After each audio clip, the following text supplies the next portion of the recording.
exécuté. Le coureur a dit la vérité. Il doit être exécuté. À Chicago, un journaliste est mort dans la rue. Il fera silence. Bonjour Théo, ça fait plaisir de te revoir encore ici à Yaoundé, à l'AFPA, donc au centre de formation de l'audiovisuel. Quand on sait tout ce que tu as vécu avant, et tout à l'heure on était en train de parler avec Théo de tous les Ivoiriens que j'ai dû aller voir grâce à la collaboration de RSF, parce que rien que pour parler de ça, j'aurais eu en 2 ans Herman Aboa, le plus grand journaliste de Côte d'Ivoire, enfin le plus grand de la télévision, présentateur, que Dramane Ouattara a mis en prison pour raison d'État. Après, je suis allé au Maroc voir Amos Beonao, qui lui n'était pas aidé par Reporters sans frontières. J'ai vu les tortures que son frère a subies, parce que il savait rien, son frère, et Amos il n'avait rien fait non plus. Ça c'était le 4 mai, quand Sarkozy avait la liste et avait lancé en Côte d'Ivoire des assassins sur tous les gens du monde de la presse, ou les instituts, les profs, enfin bref, la totale. Et puis dernièrement, comme je te disais aussi, j'étais à Nantes, voilà une alerte générale. Alain Do, qui est blogueur en Côte d'Ivoire, qui est un excellent cadre agricole, disparaît de la circulation, sa femme prévient, alors que son Facebook fonctionne. Et là, cette fois-là, il a fallu que ce soit par Facebook que je menace les gens de la DST qui le détenaient pour qu'ils nous le relâchent en disant « Vous allez voir, je vais revenir à la Maca, vous allez voir, on connaît bien vos endroits et tout ». Donc dans ce contexte-là, quand on s'est connus, eh ben maintenant, moi j'aimerais bien connaître ton histoire, parce qu'elle n'est pas banale non plus. L'histoire de Théodore, moi je l'appelle Théo, mais Botoko Iseleki Théodore, qui à l'âge de 35 ans était directeur du journal L'Épinoche, c'est un joli titre en plus, et puis lui, il se trouve au pays de Laurent Kabila, hein, et il va vous raconter ça. Donc il est à Kinshasa, c'est ça, hein? Tout à fait. Voilà. Et à ce moment-là, c'est le drame. Alors qu'il ne tire qu'à 5000 exemplaires, mais qu'il y a une télévision qui fait sa revue de presse. Apparemment, c'est dangereux les revues de presse à la télévision. En tout cas, Théo en a fait les frais, puisqu'il ne peut plus habiter son pays depuis. Et donc, je te remercie de partager avec nous les souffrances qu'on a pour nos journalistes et les blogueurs en Côte d'Ivoire et autres. Alors... je sais aussi combien RSF t'a soutenu, Julliard, et puis Ménard. Ouais, à l'époque, t'ont vraiment soutenu. Est-ce que tu peux nous raconter à nous tous, là, dans ce décor de rêve qui ressemble à un bistrot breton, grâce à Annie, qui est derrière, là, ici, au centre de la CRTV, centre de formation de l'audiovisuel. Alors, qu'est-ce qui s'est passé pour toi? C'était en quelle année déjà? Oui, nous sommes au mois d'août 2000 à Kinshasa. À cette époque-là, je pense encore, il était très difficile à un journaliste d'exercer son métier. Vous devez vous taire ou applaudir. Bon alors, qu'est-ce qui m'est arrivé? J'ai un directeur de publication d'un journal d'information générale qui avait pour titre L'Épinoche, comme vous l'avez bien dit. Alors, M. Kabila a fait monter sa milice pour s'attaquer au symbole belge, Sabina, certains ressortissants du royaume belgique vivant à Kinshasa. C'est-à-dire que dans ton journal, tu as publié un peu en faveur des Belges. Oui, effectivement, j'avais pris position pour les Belges. Oui, parce que les Belges avaient lancé un mandat d'arrêt international en l'encontre de M. Yerodia, alors ministre des Affaires étrangères de Laurent Désiré Kabila. D'accord. Alors, il a été accusé par le tribunal de Bruxelles. Ah oui, d'accord. Oui, il a été accusé d'avoir fait la violence contre l'ethnie Tutsi. Il avait demandé qu'on extermine les Tutsis.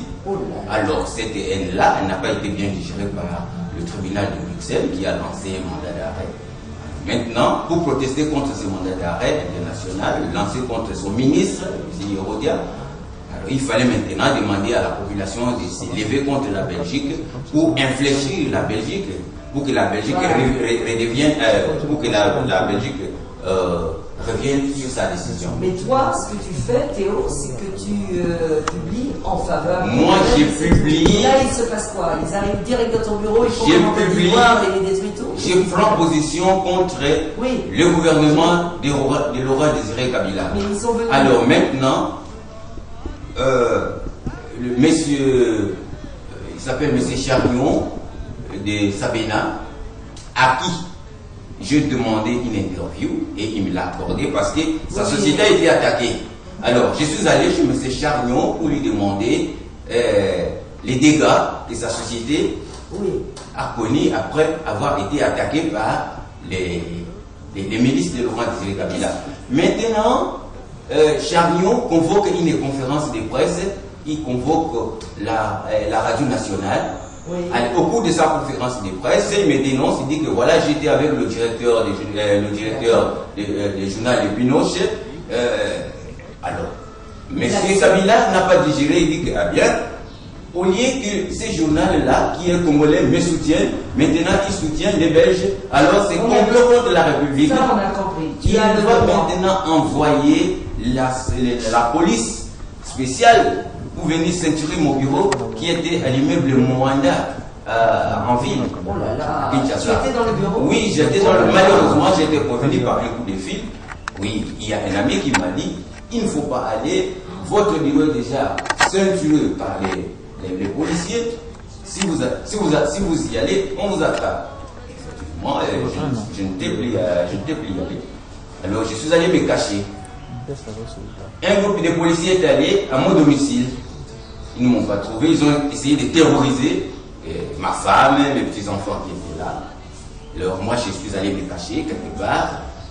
Alors, mes collègues sont venus au secours. Il y avait une association de journalistes en danger à Kinshasa. Alors, qui a sonné, qui a fait une sonnette d'alarme en direction des Reporters sans frontières. Reporters sans frontières a mis toute une batterie pour me sauver la vie. Qu'est-ce qu'ils ont fait alors? Parce que Reporters sans frontières est en difficulté actuellement financière vu la crise en Tout Europe. à fait, Reporters sans frontières s'est organisé avec les éléments de la Croix-Rouge pour organiser mon exfiltration vers Brazzaville. Ils se sont organisés, Oui. passé le fleuve, ils ont fait quoi? Oui, justement, il y a un monsieur qui est venu me cueillir, me chercher là où j'étais dans ma cachette. Il est venu me chercher. Je me suis déguisé en pêcheur. J'ai porté une petite culotte très très sale, avec un t-shirt aussi très sale délabré. Oui, je me suis tendu la tête. Alors, je suis arrivé au beach. Le beach étant le... Enfin, au port, Au port. si vous voulez bien. Oui, au port. J'ai pris une pirogue là, ensemble avec des pêcheurs et des vieux filets. Moi aussi, j'ai pris un vieux filet. Oui, j'ai pris un vieux filet. Je faisais semblant de la raccommoder, tout en naviguant. Alors, on a traversé ces fleuves coulés, dangereux. On a fait pratiquement 24 heures du temps. Alors, nous sommes arrivés de l'autre côté, l'autre territoire, Brazzaville, sur une île qu'on appelle île Mbamou. Île Mbamou, c'est déjà Brazzaville. Alors, j'ai pris une pirogue motorisée jusqu'au port de Mpila. Mais quelqu'un t'attendait de l'autre côté? Ou est-ce que l'SF s'est juste chargé? Allez hop, on le sort du port. Ah oui, ils m'ont organisé seulement. Au niveau de Brazzaville, c'est moi-même qui me suis organisé. D'accord, une fois rendu de l'autre côté. Oui, là... une fois rendu de l'autre côté, je me suis organisé avec certaines personnes. Je suis allé maintenant chez un pasteur comme ça parce que c'était la nuit, je ne connaissais pas, je demandais seulement est-ce qu'il n'y a pas un homme de Dieu ici? On me dit que non, il y a un pasteur là-bas. J'entre là-bas, je me présente.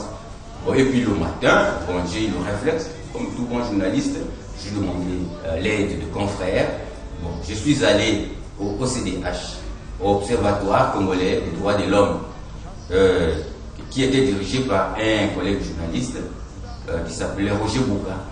Alors Roger Bouka m'a accueilli, je lui ai posé mon problème, Il a essayé de mener les enquêtes, si ce que je disais était vrai, effectivement c'était vrai.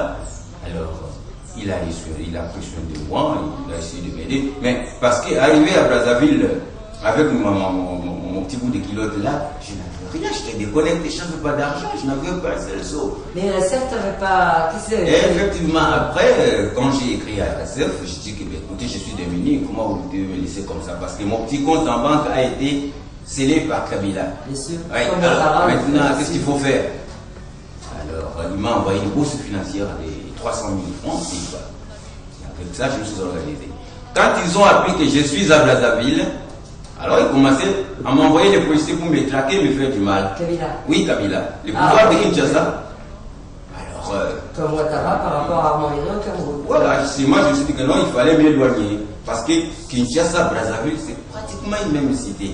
C'est pratiquement une même cité, c'est seulement le fleuve. Oui, c'est ça, c'était dangereux, t'étais trop. Non, c'était dangereux. Donc à ce moment-là, ils t'ont aidé à partir ailleurs, RSF? Oui, avec l'argent qu'ils m'ont donné, je me suis organisé, j'ai cherché un pays francophone, je voulais aller au Bénin.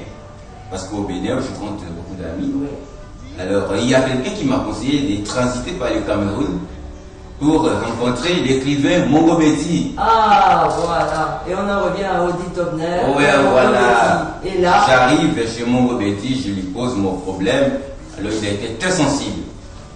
Mais malheureusement, je l'ai trouvé déjà affaibli par la maladie. Son insuffisance rénale, vraiment, ne lui permettait pas d'être mobile, d'être combatif comme il a toujours été. Malheureusement, on verra seulement 3 mois, il va me laisser. Il va parti, ça veut dire qu'il est décédé. C'est-à-dire qu'il est décédé. Il est décédé dans la nuit de 6 et 7 octobre. Oui, à Douala. Sa femme est venue, Madame Odile. Parce qu'il n'y avait pas de. C'est terrible. Hein, oui, c'est vraiment terrible. Sa femme Odile est venue. En France, il ne serait pas mort. Oui, en France, il ne serait pas mort. En France, il ne serait pas mort. On aurait pu faire les dialyses et tout ça. Oui, malheureusement. Sa femme est venue, bon, il a entouré le corps de son mari. Alors, il s'est occupé de moi aussi. C'est-à-dire que tu as travaillé à la librairie. J'ai travaillé à la librairie du Peuple Noir comme employé de commerce. Voilà. Oui, pour avoir quelque chose pour me mener debout. Oui. Alors, il me payait. J'avais quelque chose de voilà, consistant. Tu pouvais commencer à. Et finalement, ton escale au Cameroun dure, et maintenant tu te. Oui, mon escale au Cameroun dure. Je ne pouvais plus partir parce que Mongo Betty m'avait dit de ne plus aller au Bénin. Oui, de rester à ses côtés. De rester à ses côtés, de travailler à ses côtés et tout ça. Professeur français Cameroun. Oui, il était un grand professeur de français, mais malheureusement, il a été incompris par son peuple et par. Mais son vie est née, il voulait cette revue, la revue des peuples noirs, pour défier les dictateurs quand même, pour informer les Français aussi, parce que la plus grande dictature c'est la France. Oh, oui. Et Odile est même devenue présidente du Survie, donc c'est oui. quand même un beau travail. Oui, oui. Mais pour en revenir à toi, là, donc, ton projet actuellement maintenant, c'est, si j'ai bien compris, ah, oui, on va arriver à 10 ans plus tard. Là. Bien sûr, non. Nous sommes déjà toutes ces années, là, finalement. une dizaine d'années passées au Cameroun, malheureusement, heureusement pour moi.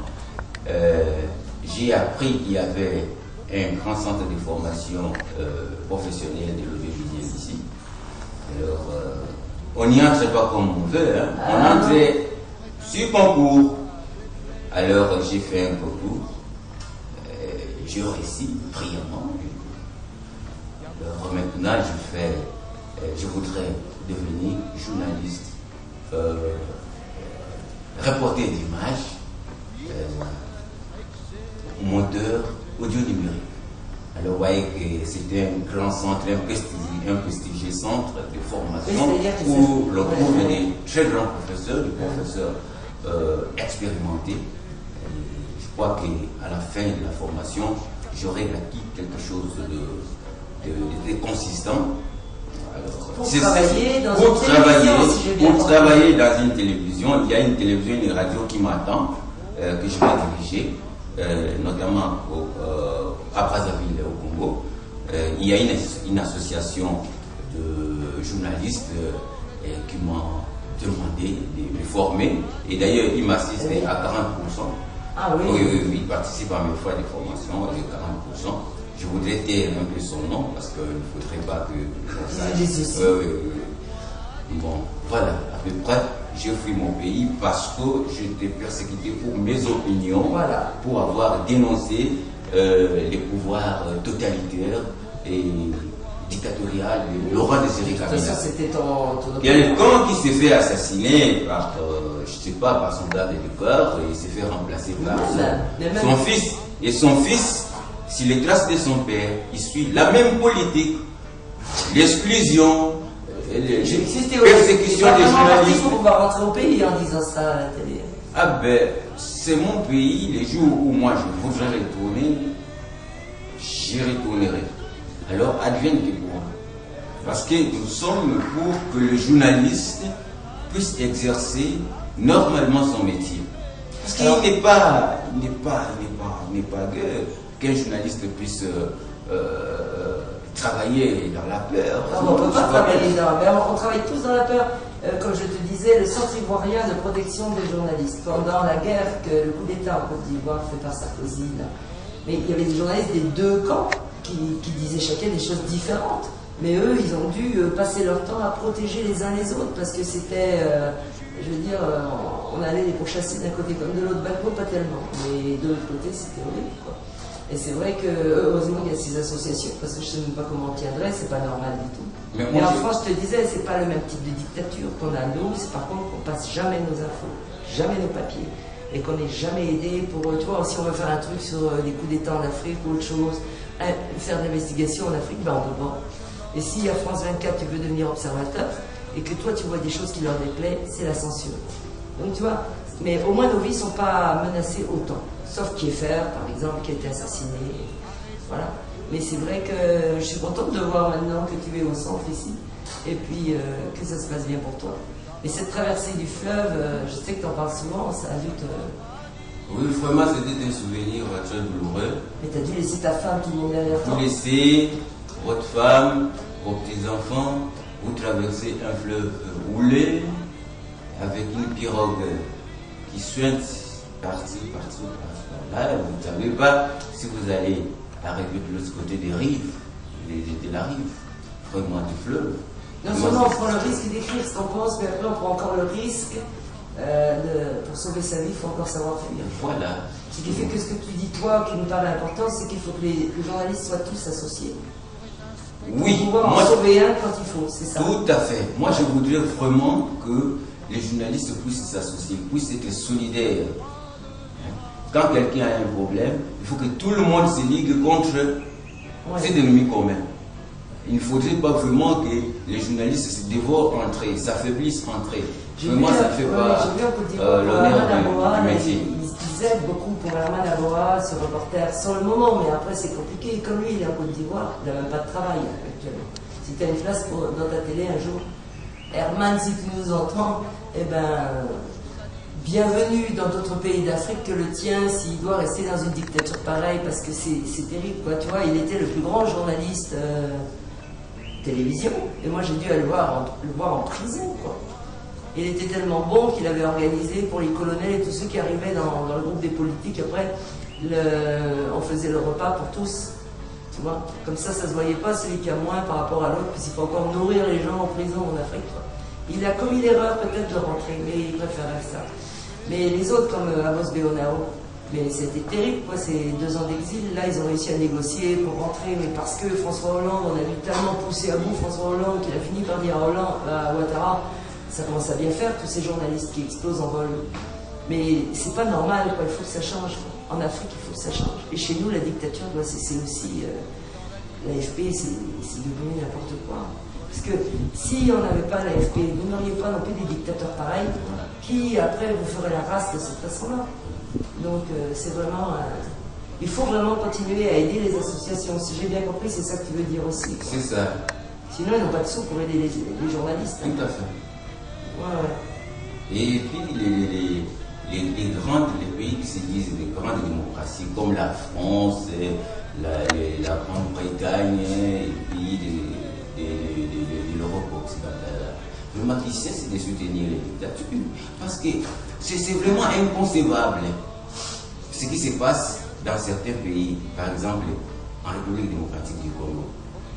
Effectivement, le dictateur Mobutu a été soutenu par les Américains. Il a joué un rôle très important pour les Américains pendant la guerre froide. Alors il était parti, effectivement, il était vomi par son peuple et par tout le monde, parce qu'il ne servait plus les Américains. Alors, il était vomi, effectivement. Mais il s'est fait remplacer par un autre dictateur. Et ce dictateur-là, au lieu de corriger les erreurs de son prédécesseur, non. Il a voulu aussi établir un pouvoir très fort. Oui, on s'est fait assassiner, on le fait remplacer par un jeune garçon qui n'a pas de passé politique. On l'impose au pouvoir, on l'impose au peuple congolais. Le peuple congolais l'accepte malgré lui. Oui. Eh bien, franchement, c'est tout ça, c'est avec la bénédiction de grandes puissances. C'est pourquoi moi je soupçonne que est-ce que ce monsieur représente-t-il les intérêts des grandes puissances en RDC? C'est une marionnette. Des choses comme ça. Alors qu'il y a des nationalistes, des gens compétents qui peuvent diriger leur pays, faire se lever le pays, mais on les contourne. Mais c'est pareil. Si franchement, c'est pas normal. Si l'on aime le peuple congolais, il faut qu'on l'aime. C'est pareil pour la Côte d'Ivoire. Mais malheureusement, on n'aime pas les Congolais, on aime les Congos à cause de ses richesses. C'est toujours, voilà, bénis soient les gens qui sont nés dans des pays pauvres, si j'ai bien compris. Nous, on a peur si un jour en Bretagne, on trouve un puits de pétrole, on s'est tous promis qu'on ne le disait à personne. On cachera notre puits de pétrole jusqu'au bout. Je rigole, mais j'ai pas envie de rire parce que c'est partout pareil. Et en fait, tu vois, nous, on ne peut pas faire notre travail de journaliste non plus, sauf si on se débrouille tout seul comme bénévole, qu'on fait ce que je fais sur le terrain, parce que y a tellement d'intérêt en jeu que ils n'ont pas le droit de parler, quoi. Puisque qui tient la presse en France? C'est Bolloré, le groupe RSGA, etc. Donc, quand je dis la presse, je veux dire après Bouygues, la télévision, tout ce que tu veux. Donc, il est temps que les gens aussi comprennent qu'il faut qu'ils soutiennent les journalistes, qu'ils rentrent dans ces réseaux-là, et puis qu'ils arrêtent de penser aussi que ce qu'ils voient à la télé, c'est la vérité. C'est la vérité. Et tu crois, toi, en l'Internet, en l'avenir de l'Internet et des journaux Internet comme Mediapart ou d'autres qu'on pourrait créer en Afrique comme ça, parallèle? Oui. Oui. Je crois, ça passe. Vraiment, ces médias-là ont joué un grand rôle. Et il faut entendre ce que Mediapart, Wikileaks vient de faire. Franchement, c'est bien ça. En fait, alors, je voudrais que ça puisse arriver aussi en Afrique. Ouais, il faudrait et pour cela, il faudrait que des associations comme RSF, qui est financée par la communauté européenne, puissent donner un coup de pouce aux journalistes vaillants, courageux, qui affrontent quand même les dictatures. Oui, c'est grave, ils les encouragent. Oui, mais RSF met du temps quelquefois à comprendre. Puis regarde pour la Côte d'Ivoire, ils pensaient que c'était Ouattara qui avait raison et tout. Remarque, on s'est fait pigeonner un certain nombre au début aussi à Porte. Et le fait est que du coup, ils n'étaient pas les Probablo et tout ça au début, tu sais. Même Amos Beonao, qui n'a jamais rien fait, qui est vraiment une crème d'ange, un homme formidable, quand tu vois comment sa femme a été torturée pendant 8 jours, toute la journée à la planche au tournier, et son beau-frère aussi. Et ensuite, le soir, les Français venaient voir s'ils avaient parlé, et après on les emmenait encore en brousse, pistolet sur la tempe. Tu vois, ça c'était en mai 2011. Donc il est resté en exil un an à attendre. Bon, mais là, il a fallu passer des accords. Je pense que RSF, ou en tout cas il y a eu des... Et moi, j'ai jamais eu l'appui des RSF pour eux, tu vois. Parce que RSF est quand même aussi contrôlé quelque part, on dirait, par certains groupes, quoi. Il faut aussi qu'ils s'affranchissent eux-mêmes de ça, je pense. Et on va faire des choses ensemble maintenant pour se connaître. Oui, non, Claudine, il faut qu'on fasse des choses ensemble. Il faudrait qu'on se batte pour la cause des journalistes. Ah, je crois. Franchement. Parce que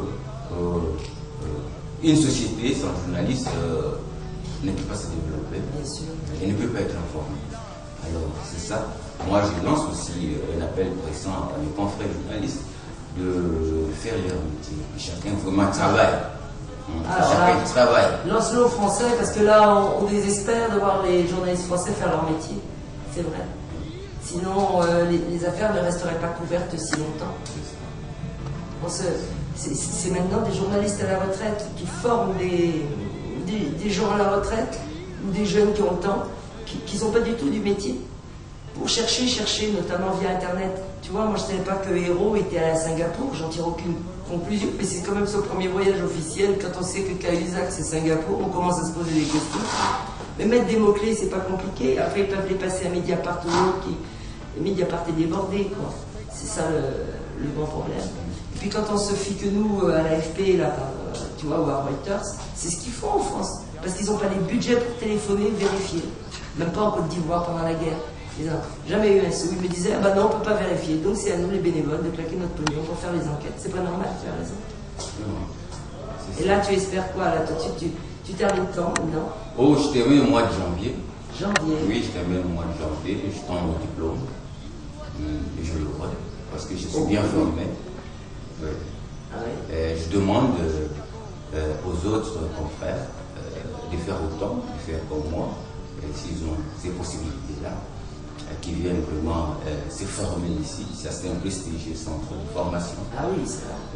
C'est un grand centre et on apprend beaucoup. Nous sommes maintenant à l'heure du numérique, parce que vous voyez que nous partons de l'analogique au numérique.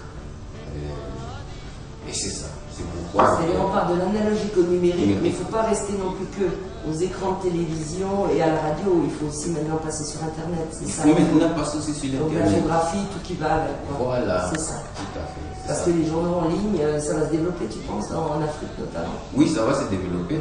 Ça ne peut se développer que quand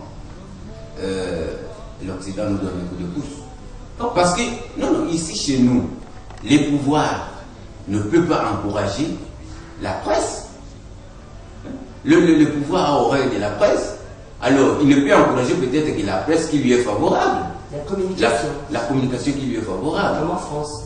Voilà. C'est comme ça. Alors, il faut que les associations indépendantes qui militent pour la promotion de la presse puissent donner un coup de pouce aux associations africaines qui veulent. Le coureur a dit, il doit être excellent.